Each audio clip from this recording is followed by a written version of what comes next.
Voici venir les Barbapapa. C'est le menhir préféré des enfants, le menhir Barbapapa.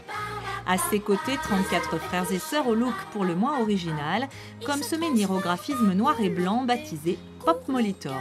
Et Pop Molitor, je trouve que ça c'est un truc qui explosait un peu, qui est un peu comme un, je sais pas moi, un Alka-Seltzer dans le Coca-Cola, je cite des marques, je n'ai pas le droit. Et voilà, c'est un mélange d'objets de toutes sortes et c'est du plaisir graphique, c'est super. À 2 pas du Radôme, ces menhirs en résine attirent les curieux. Je suis contente que des artistes d'ici aient fait quelque chose de décalé et non pas de passéiste. Ça m'intéresse. On aimait bien la bretonne, la Joconde bretonne était sympa. Ouais. Vous connaissez la fourchette des prix un peu? 1500 à 3 4 000 selon les pièces. D'accord, je me contentais de les regarder. Alors. Car tous ces menhirs devraient ce soir trouver acquéreur. Le commissaire-priseur chargé de la vente, parisien d'origine bretonne, n'avait encore jamais eu à adjuger de tels objets, mais il s'attend à une belle soirée.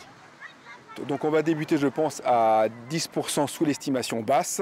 Et je pense qu'effectivement, les enchères vont se placer entre 2500 et 4000 pour certaines pièces. Et c'est avec un peu de tristesse que maintenant on va les voir partir. Enfin, on espère aussi les voir partir. Et ça va être quelque chose pour nous de particulier. Voilà. Avec un peu d'émotion, on va les voir s'en aller comme ça. La vente, retransmise aussi sur Internet, a lieu à l'intérieur du planétarium de Pleumeur-Baudou, qui pour l'occasion a conçu une scénographie originale. Et là, ce lieu-là, j'avoue que je suis complètement sous le charme. Le montant de la vente sera reversé aux artistes, mais aussi à l'association des enfants de Trestel, qui s'attache à améliorer le quotidien de jeunes polyhandicapés.